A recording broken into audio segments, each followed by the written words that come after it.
Terbaik, saya ambil dua-duanya. Optik Melawai, when you expect the very best. Pemirsa, suasana politik tanah air kembali diwarnai saling sindir antara Presiden Republik Indonesia Prabowo Subianto pada lawannya pada Pilpres 2024, Anies Baswedan. Keduanya sama-sama melontarkan pernyataan yang membuat publik kembali mengingat ketegangan hubungan mereka dan dinamika panggung Pilpres 2024. Yang liwat-liwat, kita bersatu sekarang untuk bangsa dan negara. Presiden RI Prabowo Subianto dan lawan politiknya pada Pilpres 2024 Anies Baswedan saling sindir. Nggak ada masalah. Hal ini berawal dari pernyataan Prabowo yang menyinggung kembali penilaian rendah yang pernah diberikan Anies kepadanya saat debat Pilpres 2024. Kalau ya dikasih nilai 11 itu gue nggak apa-apa itu. Bener loh. Kala itu Anies memberi nilai 11 dari 100 terhadap kinerja Prabowo sebagai Menteri Pertahanan. Iya kan? Sudah. Bukan mengungkit dengan nada marah, Prabowo justru memilih berkelakar dan menjadikan isu tersebut sebagai candaan saat penutupan Musyawarah Nasional Partai Keadilan Sejahtera 29 September lalu. Aku tuh terus terang aja loh. Saya tuh nggak dendam sama Anies, enggak.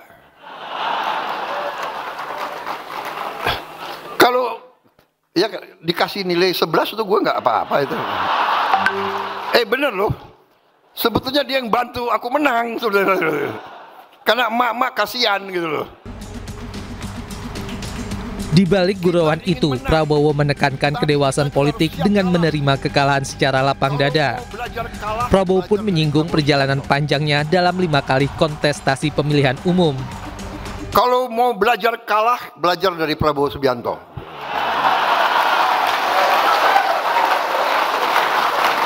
5 kali pemilihan, 4 kali kalah.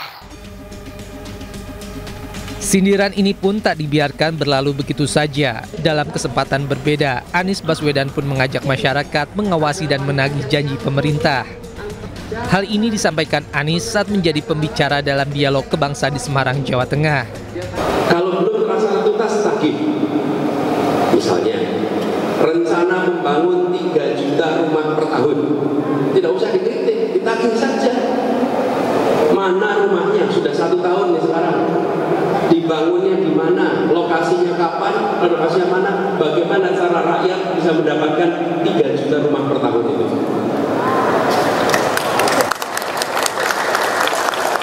Bukan kritik ya. Itu namanya mendukung dan meminta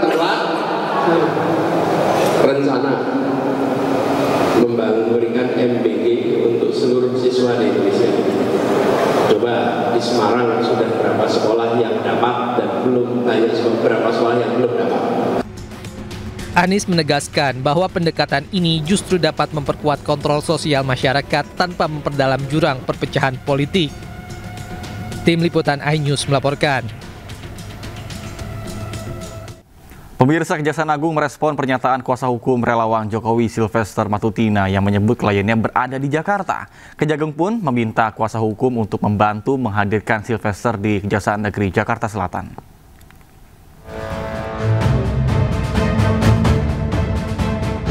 Kuasa hukum Ketua Umum Solidaritas Merah Putih Sylvester Matutina menyebut kliennya berada di Jakarta. Sebelumnya, Kejaksaan Negeri Jakarta Selatan mencari keberadaan relawan Jokowi itu untuk segera dieksekusi.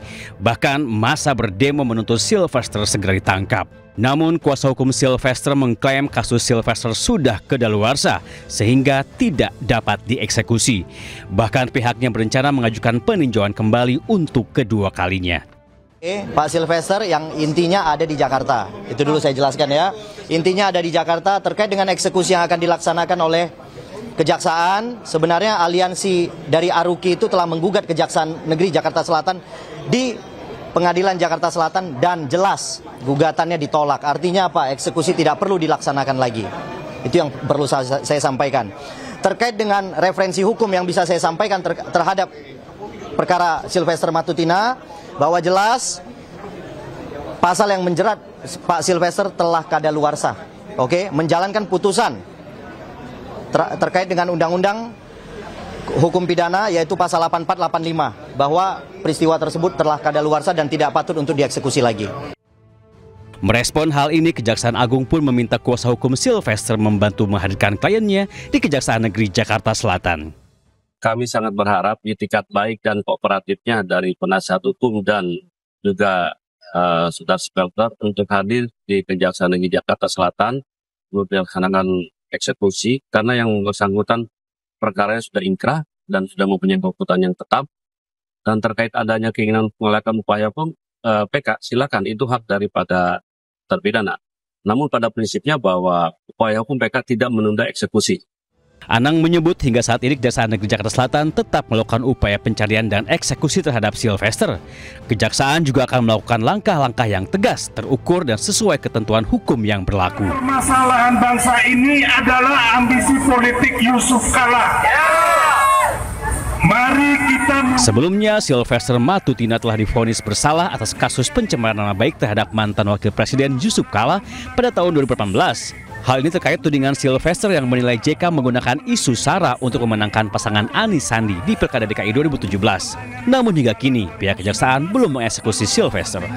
Tim Liputan iNews melaporkan. Dinilai hanya membuat gaduh, Menteri Keuangan Purbaya berencana membubarkan Satgas BLBI.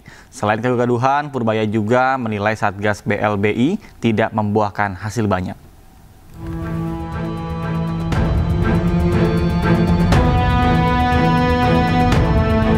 Menteri Keuangan RI Purbaya Yudi Sadewa membuka peluang membubarkan Satuan Tugas Penanganan Hak Tagih Negara Dana Bantuan Likuiditas Bank Indonesia.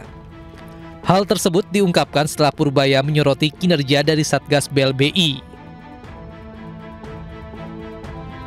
Purbaya ungkapkan hasil yang didapat oleh Satgas BLBI tidaklah banyak. Daripada membuat gaduh, mungkin Satgas BLBI akan dibubarkan. Meski demikian, sebagai bendahara negara, Purbaya masih harus melakukan asesmen lebih lanjut. Langkah tersebut ditempuh sebelum benar-benar mengakhiri masa kerja Satgas BLBI.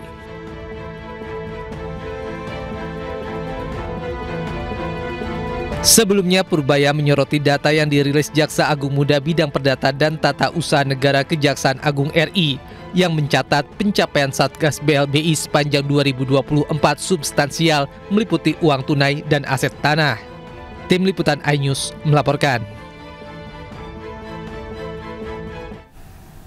Menko Polhukam periode 2019-2024 Mahfud MD menanggapi rencana Purbaya yang berniat bubarkan Satgas BLBI. Menurut Mahfud, 3 tahun terakhir terjadi kegaduhan justru untuk merampas jaminan BLBI. Saya luruskan nih. Oke. 3 tahun terakhir itu gaduh justru karena kita merampas jaminan-jaminan BLBI itu, dan terakhir itu kita mendapat sampai pergi itu sebanyak 4,8 triliun. 40,8 triliun. Berarti 41 triliun. Saya dapat 3 tahun gaduh itu karena kita rampas. Kita lelang. Macam-macam lah. Apa yang mereka jaminkan. Menurut saya, kalau betul Pak Purbaya mengatakan, berarti dia... saya kutip di media, Pak. Berarti dia tidak mengikuti kasus BLBI ini. Cek perkembangan program magang nasional yang dimulai Oktober ini, Sekretaris Kabinet Teddy Indra Wijaya temui Menaker Yasserli. Teddy menyebut 20.000 peserta mengikuti program magang berbayar tahap 1 dan pemerintah akan segera membuka tahap kedua dengan kuota hingga ratusan ribu peserta.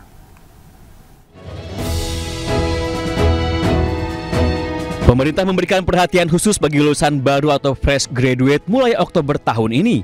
Pemerintah meluncurkan program magang bergaji selama 6 bulan. Untuk tahap pertama, sebanyak 20.000 peserta magang nasional akan bekerja di perusahaan BUMN atau swasta dan berhak menerima gaji setara dengan upah minimum provinsi. Untuk mengecek perkembangan program magang nasional ini, Sekretaris Kabinet Teddy Indra Wijaya mengunjungi kantor Kementerian Ketenagakerjaan. Teddy bertemu Menteri Ketenagakerjaan Yasserli, Wamenaker Afriansyah Nur, serta jajaran Kemnaker. Bisa langsung bekerja di tanggal 20. Anda bayangkan tanggal 20 Oktober beliau sudah kerjasama dengan berbagai ribuan perusahaan. Tanggal 20 Oktober nanti langsung bekerja. Yang kedua, dapat pengalaman. Yang ketiga, langsung dapat uang saku. Uang sakunya berapa? sesuai dengan upah minimum dari kabupaten dan kota yang nanti akan mempekerjakan di perusahaan itu.